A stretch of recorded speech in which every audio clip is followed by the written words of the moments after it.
The SAG-AFTRA strike has reached 100 days. Taylor Swift is still #1 at the box office. And we get new trailers for Napoleon, Ferrari, Saltburn, and most horribly, Anyone But You. Let's break down this week's movie news.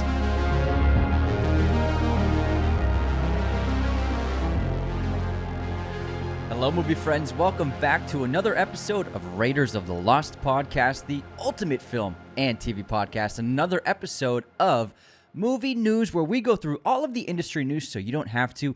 We got a boatload of trailers. 9 trailers were released this week, as well as news about the strike and some upcoming releases. But let's get into the box office. Now, Taylor Swift is still crushing it with Queen. a $32 million second weekend for the Eras Tour concert movie. Absolutely dominating the box office. This is great news for theaters, and Christopher Nolan even came out and spoke about how this is a testament to the power of theatrical releases, and hopefully studios are taking note, he said. How many times have you seen it, Anthony? So many times. So many times, too many times to count. I know, I just don't know. That's all I've been doing. I'm broke now. So congratulations to that and their team. Like we said, this is going to be the first of many musical concerts, or maybe even it's not the first. Maybe, but like upcoming. Yes, yeah. So of like huge stars. Like we never had like a star this This has big. never happened before. The last like couple decades, really. I mean, when was the last one? Taylor Swift hasn't. This is her first one. Bieber did one like 10 years ago. That's right. Bieber's Selena was Gomez huge. did one like 6 years ago. We should do one. We should. Oh, yeah, we'll make $600. That'd be pretty cool. $600 we didn't have yesterday. But then second place, Martin Scorsese's Killers of the Flower Moon pulled in an estimated $24 million at the box office. And we love this movie so much. We have an episode dropping tomorrow. It's going to be spoiler-free for about the first 30 minutes. So if you haven't seen Killers yet, you can still tune into the episode tomorrow, but we can't recommend checking it out enough. It is an epic in every sense of the word. Martin Scorsese directed his entire ass off because he's the best ever. That entire little ass. That little 5'4" ass. Now, I expect Killers of the Flower Moon to have a really great second weekend because a lot of people aren't factoring in the fact that Spider-Man 2 was released on Thursday. All the film bros have been playing it. Exactly. So all the film bros were playing Spider-Man 2. The new video game. They'll finish the game midweek this week if they haven't already, and then they're going to see Killers of the Flower Moon because I saw lots of posts of friends of ours and people we follow just playing Spider-Man 2, saying they haven't done anything else. So I expect a large, it's not going to make $50 million second weekend, but I expect like a large number of people who would have seen it this weekend were busy playing Spider-Man 2. And so they're going to get into it this weekend. So I think Killers of the Flower Moon is going to have a good holdover next week. There's sort of a fun marketing trend with Killers in the Taylor Swift Eras Tour movie coming out. Because remember when Oppenheimer came out, the marketing, obviously we talked about so much how it was just this organic campaign that just caught fire. I don't know what you're talking about. So then people are using the same kind of memes for the film bros watching a Scorsese picture, and then the theater blows up as they're listening to the Taylor Swift Eras Tour next door. Like stuff like that. That's funny, yeah. That's funny. Or like Swifties as they approach and stand next to the Killers of the Flower Moon or Martin Scorsese fans in theaters, and it's just like the Scorsese fans are like dead faced, and the Taylor Swift fans are like, who are these people? That's good. Doesn't have quite the same, not the same pull, fire, but still kind of fun. Yeah, it's fun. In third place, we have The Exorcist Believer, or Exorcist the Believer, whatever they call it. The Exorcist Believer. The Exorcist Believer. It's a weird title. It shouldn't be. It's a weird everything. It has a 2-point rating on Letterboxd. And it pulled in another 5.1 million. Jeez Louise. Paw Patrol, those cutie pies who became superheroes, $5 million at the box office. Then Disney re-released The Nightmare Before Christmas. It made $4.5 million at the box office. Nice. Very good. That's awesome. Very good. Then we have Saw X, pulled in $3.6 million. I want to show you a movie. However, it's been kind of a dud in domestic release with only $47 million box office in North America. I would not call that a dud. I guess. That budget was like $10 million, bro. They made it for $50. It's a fucking profit as hell. Okay, all right. I don't know. I was expecting, because it's a big franchise. I guess it's not as big as I thought it was. Like they don't really make They don't make a ton. The thing with it is Yeah. Twisted Pictures. That's the production company behind Saw, right? That's James Wan's company, yeah. So they've literally only made Saw movies. That's how that company just survives off these movies, and they're all profitable. Yeah. This pulled a huge profit. Okay. Yeah, you're right. Because yeah. it's profitable. at like yeah. $80 million global, but it was a $50 million budget, man. All right, yeah, you're right. I never realized the franchise it's not like a huge grosser. Yeah, it's not. Yeah, none of the films. It's not pulling $200 but million. They all profit, though. Very profitable franchise. I mean, they made 10. They're still going. And however, Saw X did make more than the creator. Again, the creator's in 7th place with $2.7 million with a domestic total of $36 million. Probably has a couple more weeks left with this kind of track record, so expect the creator to top out with about 40 to 45 million. Probably be on Disney Plus or Hulu in the next month or so. Yes, it will. Probably. It's well, speaking of, well, get real quick. Leo Bloody Sweat came in 8th place with 2.4 million. I want to see this. What is that? It's a Bollywood action movie, like in the vein of RRR kind of. Oh, cool. Yeah. Nice. And then A Haunting in Venice, Kenneth Branagh's film, is in 9th place with 1.2 million. Total domestic gross of $41 million. So that's pretty good for that movie. So that's good for that, but Yeah. Saw X pulls in 47, Anthony. It's not good enough for you? It's not. Well, I don't know. Because Haunting in it's Venice. the 10th one. I was expecting it to pull in like 100 mil. Hunting in Venice was like $80 million budget, but apparently It's $40 million budget. so Saw X is way more profitable. No, yeah. I'm just saying. I'm saying it's impressive for A Haunting in Venice movie to make that much. Yeah, no, I get it. I'm just busting your chops. Really? Leave me alone. I don't know why you don't like Jigsaw and But Billy. Yeah, but speaking of the creator being put on streaming soon, The Nun 2 is actually still in theaters, and Max just put it on their app for streaming for free. So you can see it in theaters or at home if you have the Max That's app. the move, because it's pulling in less than $1 million every weekend now, so why not do both? They wanted to catch spooky season, so I think it's already their most watched movie on the platform in a couple of days. I think they all knew that Five Nights at Freddy's going to kind of take over the box office this upcoming weekend because that releases this upcoming weekend, right? The 27th? So that's right before Halloween. So I think that's going to destroy the box office. I think the projections were at like 30, 40 million, It's going right? to slice up the box And office. we made a clip. It got 1 million views. Not bad. This is Yeah. our first 1 million view clip in like a year. I guess we're out of jail. No. We're out of TikTok We're jail? not out of TikTok jail. We're That used to never be out. we used to be every, oh, look, another clip with $1 million. Oh, only million 800,000? That's okay, I guess. views. Now it's like we have one. We're like, whoa, what's going We're on? like desperate for 50K. Like, oh my God. I need those views, baby. I need those views. But we're very lucky to have a big TikTok audience. It's great. Absolutely. Now let's get into the news, and first we're going to give you an update on the SAG-AFTRA strike, which is continuing after officially 100 days on strike. So SAG dropped their demand from 2% to 1% for the AMT-PTP. However, they turned it down, and they have left the negotiating tables for now. SAG has also asked members not to dress as Halloween costumes of movies and characters from struck companies and posted on social media. Instead, they encourage costumes inspired by generalized characters such as spiders, ghosts, and zombies. Applies to all members. I'm going to be a spider. Who the fuck dresses as a spider for Halloween? Bro, I'm going to be Ken. You can everyone's going to be Spider-Man, not Spider. Now, this applies to adult members only. If you're not in SAG, wear whatever the hell you want. And even if you are in SAG, your kids can still whatever. They can be Iron Man if they want. So it's no big deal if your kids want to dress up as it. So it's pretty interesting. So you can dress up as Elvis, played by Jacob Elordi and Priscilla. However, you cannot be Elvis, played by Austin Butler and Elvis. And former SAG president was quoted saying, "Do you really think this kind of infantile stuff is going to end the strike? We look like a joke. Please tell me you're going to make this rule go away and go negotiate. This is the kind of silly BS that keeps us on strike." I understand both perspectives, but I mean, do you think they're taking it a little too far? Like you can't dress as Barbie and Ken and stuff like that? Even for Ryan Halloween? Reynolds made fun of it on his Instagram. It's a little bit much because it's Halloween. I mean, we dress up as a spider. You're not instead. taking jobs away from anyone by dressing up as a Halloween costume. Yeah, I get it. Especially if you're in SAG, do whatever you want. But the rest of us, we're not in SAG. For example, we were asked on Twitter, someone asked us, is it okay for us to release our short film and to promote it? And it's like, this is a short film independently made and produced. There's nothing to do with any unions whatsoever. We're not part of the union. Very it's totally, independent project. It's totally fine. There's absolutely nothing wrong with us posting our film and promoting it online. A24 is still making movies. Yeah, like Lionsgate's still making movies Yeah. because they met the SAG and WGA requirements as well as many other companies. So there are films that are actually getting made right now. Yeah, $1 million films, let alone our $20,000 indie. But I understand if some people want to, show solidarity and not dress as those characters and dress as a ghoul or a spider or a zombie. Yeah, be a spider, man. Which are solid I'm costumes. gonna dress as Marty McFly.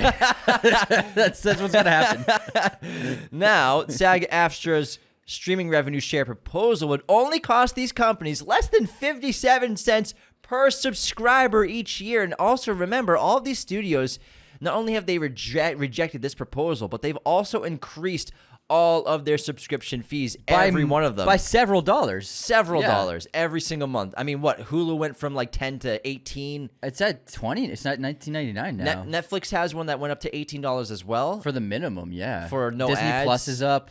It's crazy. Max went up a little bit. They all jumped up. Max is at $20 for Max, and now- then 25 for the higher streaming quality on Max. They have such good movies, though. And studios still refuse to protect actors from being replaced by AI with these contract negotiations and demand use of a performance digital replica for an entire cinematic universe or franchise. And then George Clooney, Ben Affleck, and other A-listers made a proposal of giving $150 million to SAG to end the strike, but they were turned down. They got turned down. Yeah, I mean, it was a good idea, but their idea was to be like, let's just give money so that actors can get what they want for money, but let's get back to work, I think was their intention. But the SAG leadership were like, no, we're not going to accept this. We want the rules to change first. So I understand what they were doing. It wasn't going to solve the issues with the studios. It was just going to be like a Band-Aid over it. Yeah. So I understand that the approach, and they want Hollywood to get back up and running again. But SAG was like, we're not just going to take some money and let the studios continue what they're doing. We want to change the rules, basically. So They all got movies coming out. They want to keep working. I mean, yeah, it's crazy. It's lasted this long. They 100 can't just days. give them. They can't give them 1%. It's crazy. 57 cents per subscriber And they for everyone in SAG. And like It's not like it's per member of SAG. It's Yeah. the entirety of SAG to get 57 cents split up. and they just raised the prices of every platform.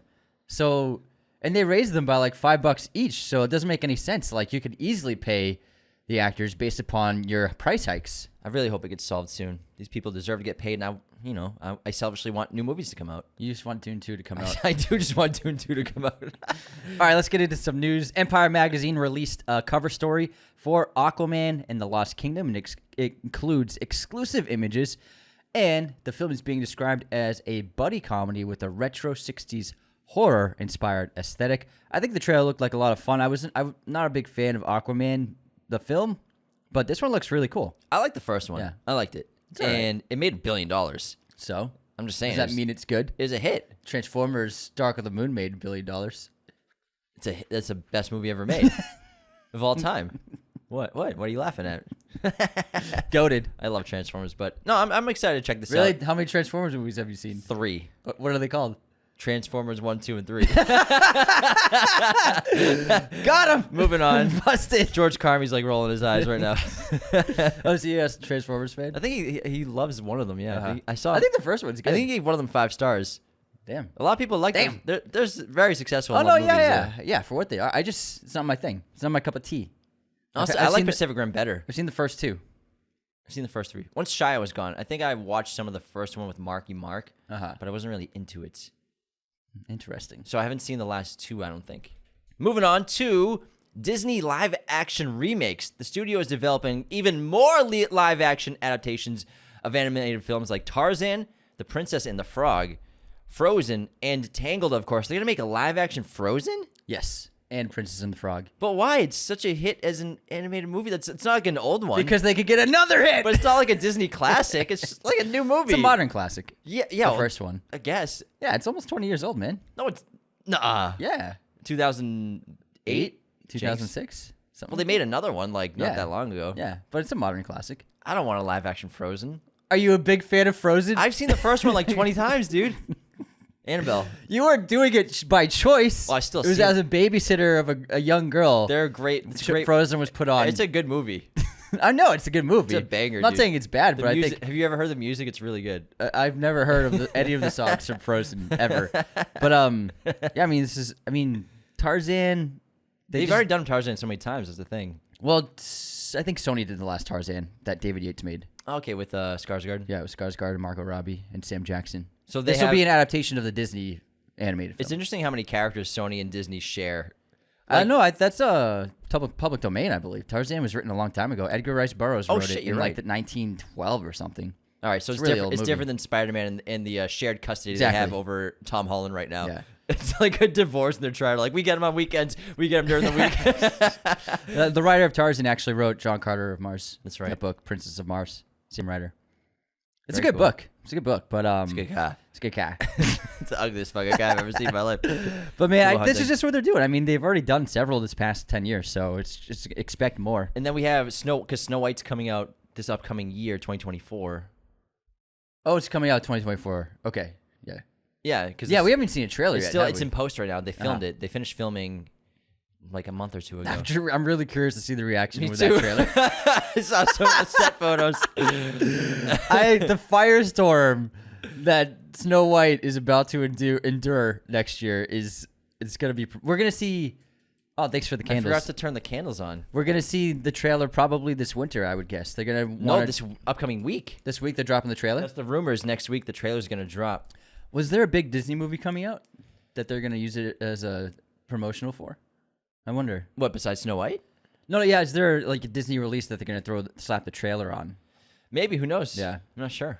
Moving on to Avatar: The Last Airbender news. The live-action Netflix adaptation set to be released in 2024. Last month, they released some images of Aang and company, and this week, Netflix released images of the characters of the Fire Nation.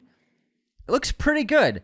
So we got images of Uncle Iroh, Prince Zuko, Princess Azula, Fire Lord Ozai, and then Admiral Zhao. I will say, I like these images better than the Water Nation's images. The costumes look great. However, the image of Princess Azula looks like it's fucking AI generated. It does. I thought it was. Like if you look at the clothing in her arm, especially like the clothing, there's absolutely no texture to it, like those AI generated images. I think that they did that with her image because if you compare it to the other images, they're clearly photographs, but the Azula image looks like it's fucking AI. I thought it was AI when I first saw it. That's why I didn't know if they were real stills because I saw hers and I was like, "Is this AI?" But then the Zuko image is kind of low res. That's definitely real. And then the princess, the Uncle Iroh is definitely a photograph. Fire Lord's definitely real, and Admiral Zhao is definitely a real image. The Princess Azula one, her clothing is 100% AI. Because I'm guessing that they didn't like the costume, and then they AI generated a new look for her and put her face on it. Absolutely AI. 100%, right? It's absolutely. It's like look at the texture. It looks just like an AI generated image, but I think they put the actress's face on it. I think I agree with you because it looks completely fake. It looks completely fake. Look at her arm. There's like the shape of her arm. It's not quite right. How AI it's uncanny valley. How AI gets it close, but AI gets little things wrong. With an image, the way It could be that, or it could be heavily airbrushed, but it looks like an AI image. it looks like, it doesn't even look airbrushed. And if you compare it to the other images, which are clearly just on-set photos, this one is like it just stands out screams AI. I think that maybe they didn't like the costuming, so they AI'd a new costume on her. That's my guess. It looks like it. It looks pretty odd. Yeah, and I mean this cast list looks great. Uncle Iroh looks like he's perfectly cast. So does the Fire Lord. I will say Azula, the actress looks way too young because Azula is supposed to be very formidable, very dominating, absolute badass, and a very strong leader, but very intimidating in a way. And she bullies Zuko all the time. She seems like too much of a kid in this image.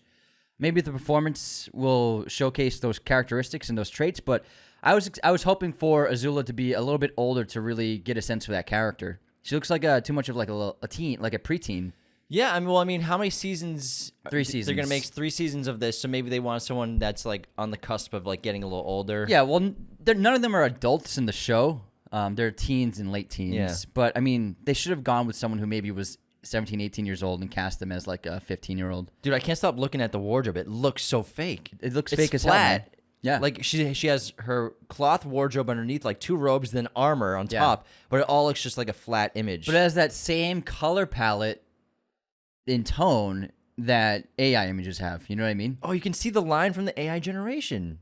You can see it? You can see, like, you know how AI creates a line? Yeah. Because we do a lot of it. So right below her neck, here, I'm going to toss my phone to you.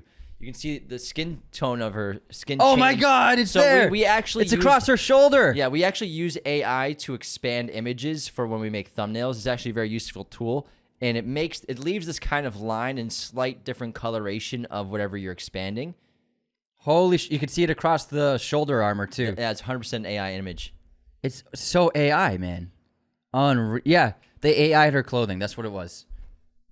Ooh, sorry. It's all good. These are strong mics. Unbelievable. There's no photo of her to use? That's crazy. All right. I think it's actually an AI image as well. All right, moving on to we have a JFK assassination movie in the works. So this got announced a couple months ago with Al Pacino in the cast as the lead role, and it's going to be directed now by Barry Levinson. So Assassination, which is what the film is called, offers a speculative retelling of the assassination of the 35th U.S. President John F. Kennedy from the perspective of the mob. In this version of the tale, Kennedy's death, long since one of the most conspiracy-laden events in American history, is reimagined as a premeditated hit orchestrated by Chicago mob linchpin Sam Giancana, an act of revenge for JFK's undermining of the same mob who helped bolster his election campaign. If any of this rings familiar, it'll probably be because Kennedy's mob ties form one of the many conspiratorial plot threads of Oliver Stone's seminal JFK, which is a documentary he released a couple of years ago.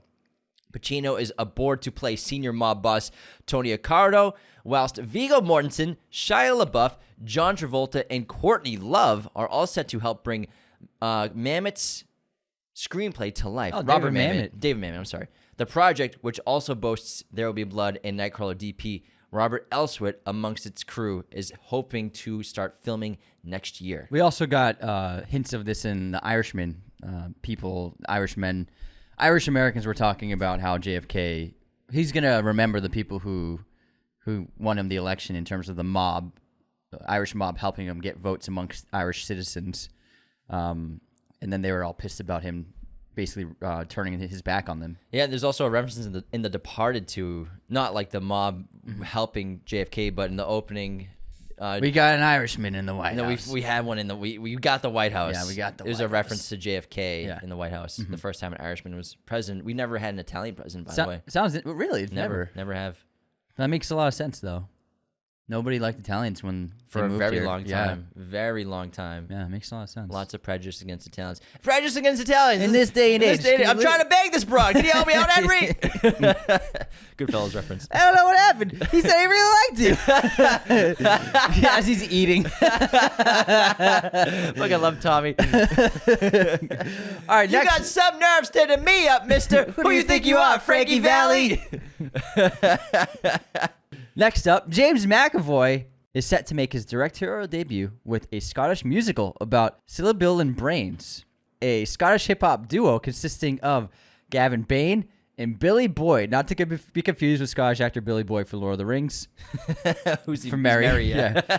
They are best known for masquerading as American rappers from California to secure a record deal in Scotland, a story which formed the basis of Bain's 2010 memoir, California Schemin', later reprinted as Straight Outta Scotland, and was adapted into the documentary film The Great Hip Hop Hoax. Sounds like a lot of fun. Sounds like a cool comedy. Yeah, it sounds great. I'm really interested in this story. I never heard of it before until I read this article. And I love McAvoy making a Scottish film. You know? Yeah, I mean, that's awesome. Yeah. Obviously, we talk about it often, how a lot of actors and actresses are starting to become directors and helming their own projects, but I think this is cool because he's doing it from where he's from. A story about his home. Yeah.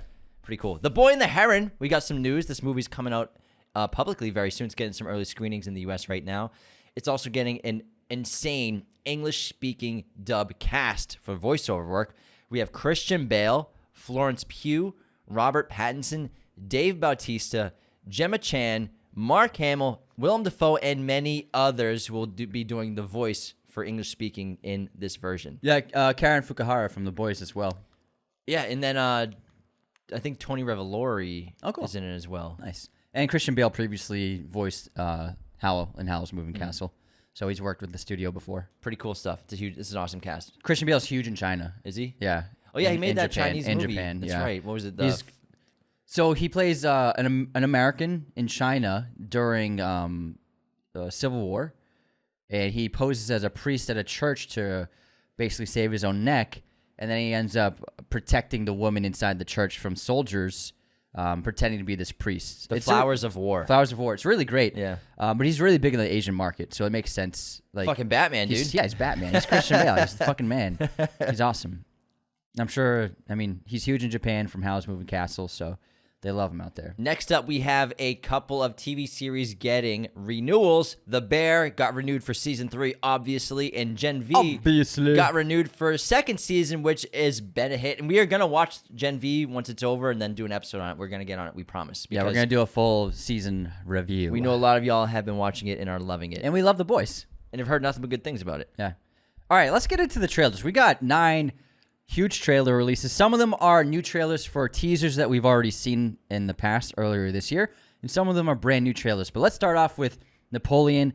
It got its final trailer before release. It's epic. It shows a lot more of Joaquin in the role, as well as more of the epic battles. I think it looks absolutely phenomenal, and we get to see a look at the relationship between him and his love, Josephine. Looks fucking fantastic. Yeah, I cannot wait. Then we got a new trailer for Ferrari. Looks epic. Lots of great new cinematography we haven't seen from the teasers and photos.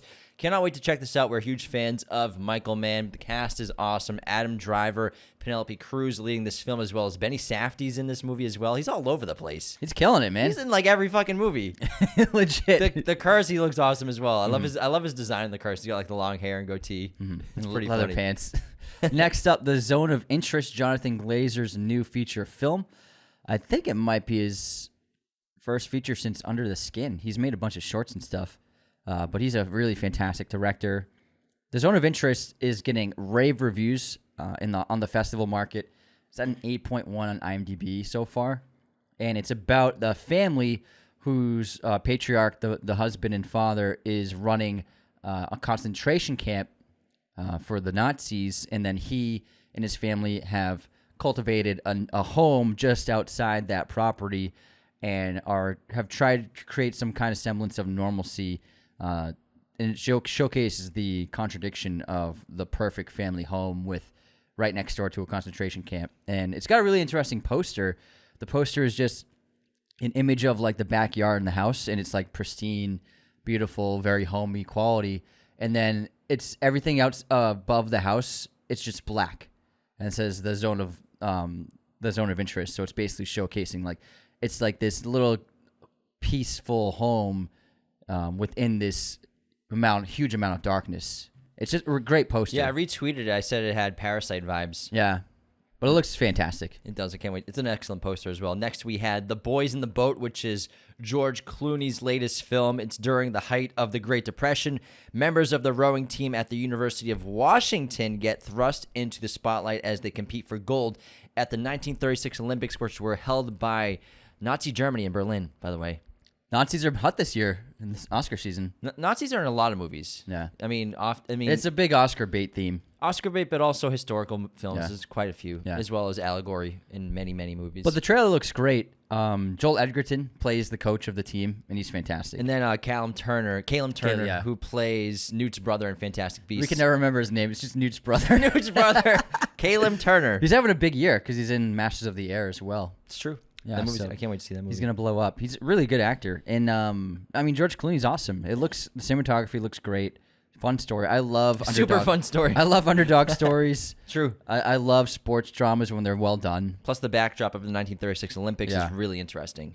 So, next up, we got the worst trailer of the week by a long shot.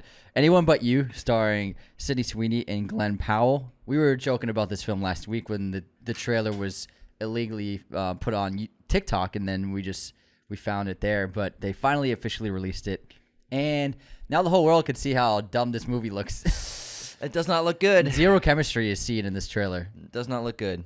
Quite wooden line delivery.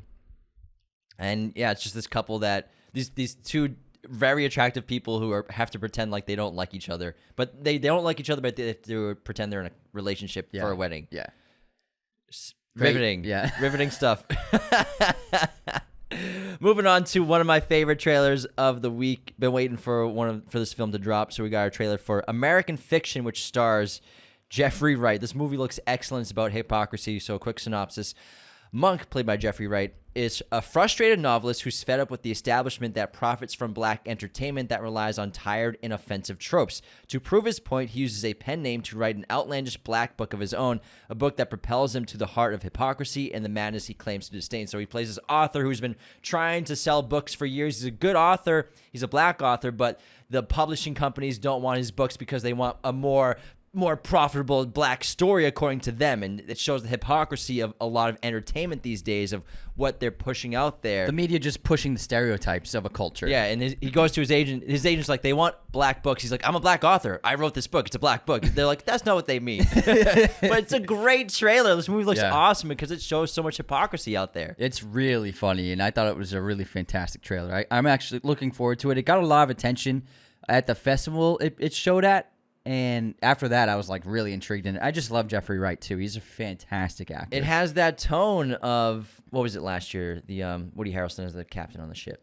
Oh, Triangle of Sadness. Triangle of Sadness. It has a similar kind of dark humor tone. I like it. And I didn't know what the trailer really was about at first, but then once it starts going, you're like, this is pretty genius. Yeah. Next up, a new trailer was released for Poor Things, Yorgos Lanthimos' new film with Emma Stone, Mark Ruffalo, Willem Dafoe, and many other great actors.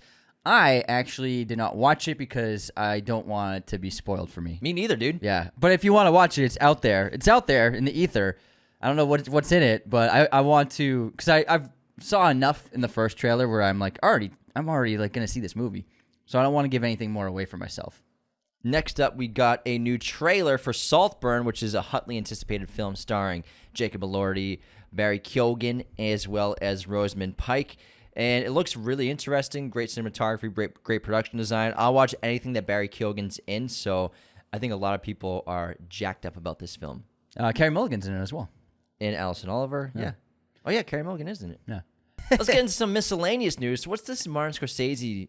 Oh, discussing his next film, The Wager. So first of all, the issue is now that the writer's strike is over, and because so, much is on me to go out there and... Okay, so I'm quoting Scorsese. You're a terrible reader. Well, you didn't have quotations. First of all... you didn't have quotes. Well, I could have done it if you didn't jump in. If you had done quotations... You could have let me do it. All right, why don't you do it, Anthony? So, Martin Scorsese has discussed his next film, The Wager, saying, first of all, the issue is now that the writer's strike is over, and because so much is on me to go out there and spread the word about Killers of the Flower Moon, let me take a breath, and we'll get working with the writers and see if we can get it on the page. And maybe it's something I could co-direct, so to speak.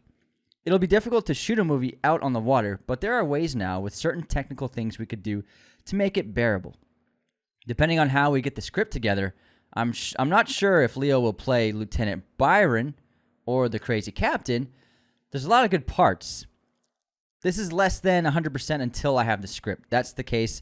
That's normal. Like, for example, I don't think we would have done Killers if we hadn't made that change. So what's interesting is that he's basically saying in multiple collaborations with DiCaprio, the story isn't set in stone. They don't have a finished script, and they don't really sometimes have a full idea of what DiCaprio is doing. Killers is an example of the first screenplay draft was him playing a completely different character, and then they evolved the script into something else that we got for the feature film adaptation. And so this is probably a pretty normal process for the pair of them working together, where they're just going to try and find the story through the source material. Nice. So next up, we have Ridley Scott reacted to Fede Alvarez's Alien movie. So during a recent panel at the DGA Latino Summit with Guillermo del Toro, the director of Alien Romulus revealed Scott's reaction to the material he sent him. This is all via comicbook.com. So we're quoting Fede. So I was like, there's no way I win with this one. I was going to go there and sit at a table and look at him and get it. Fede, what can I say? It's fucking great for me. It's like my family knows it was one of the best moments of my life to have a master like him, who I admired so much, to even watch a movie I made, but particularly something like this. To talk to me for an hour about what he liked about it. One of the best compliments he said was, the dialogue is great. Are you the writer? Yes. So it's fucking great. Dialogue is great. Did Ridley not know he wrote it? I guess not. I think we just found out how a lot of these... Well, I mean, he's just an EP, right? I don't think he's a producer on it. He's just... from creating the first film, he gets EP credit on all of them. Yeah, so he's probably whatever, do it. He's probably like, I'm done with that franchise. Just whatever, Fox. Do whatever you want, Fox. Everyone hated Alien Covenant. I'm done. I liked Alien Covenant. But Fede's great. I'm really looking forward to this. Me too. Yeah, I mean, Ridley is a very honest person. if he doesn't like something, he'll tell people. Like he said, he liked Blade Runner 2049, but he did say it was too long. Mm-hmm. Not that he didn't like it; he loved it, I'm sure. So, and he's honest about his own work. So I think Ridley, he actually even just came out saying that he didn't like Top Gun Maverick. But I he didn't say he didn't like it. He said he liked the original better. Well, it's because his brother made it. Yeah, that's what he said. I think that Top Gun is a sore spot for him because his brother's passed on, and these other people made his film a sequel. I think that he kind of has like a sore spot about it. Yeah, he probably wouldn't have liked it anyways. Yeah. So, but he is a brutally honest person. So this is actually, I believe this. If he says it's great, it's gonna be great. Yeah, pretty excited about it. And final bit of news on a sadder note. Burt Young passed away at the age of 83. Now, Burt Young obviously played Paulie, played Paulie in the Rocky franchise. And he was an Oscar nominee. He was also in Chinatown, another bunch of Best movies, Picture nominee. So Burt Young was he's a legend. He was great in every everyone movie he knows was in. him. Yeah. You recognize him from... Hey, Paulie. Yeah, it's very sad. Wow. And he was in, I think, every Rocky movie. He was in all of them Every single until... Yeah, he wasn't in the Creeds, Yeah, but he was in all the those. Rocky ones. He's still acting, too. He's in some other stuff. He was great in every movie he was in. Yeah. He's fantastic. He Great was a character boxer actor. in his youth, too. Oh, really? Yeah. No way. Yeah, when he was like in his 20s. Oh, wow. So sad news. But that wraps movie news from this week. We had so much to talk about. We're so excited for you all to check out our new episodes, though, because on Monday, we're dropping an episode on Killers of the Flower Moon. Again, it's going to be spoiler-free for the first 30 minutes, so don't worry. You can tune in. We just talk about the film in general and some background on it, and then we obviously give you a warning of spoilers. So if you haven't seen Killers of the Flower Moon yet, you can check out the episode. But if you haven't seen it yet, go to theaters and see this movie. Yeah. It's incredible. Not to mention last week for great episodes, we had a Stephen King adaptation episode, as well as we did, what else did we do? The Town. The Kid. Town We did guy. The Town. It was so much Town. fun.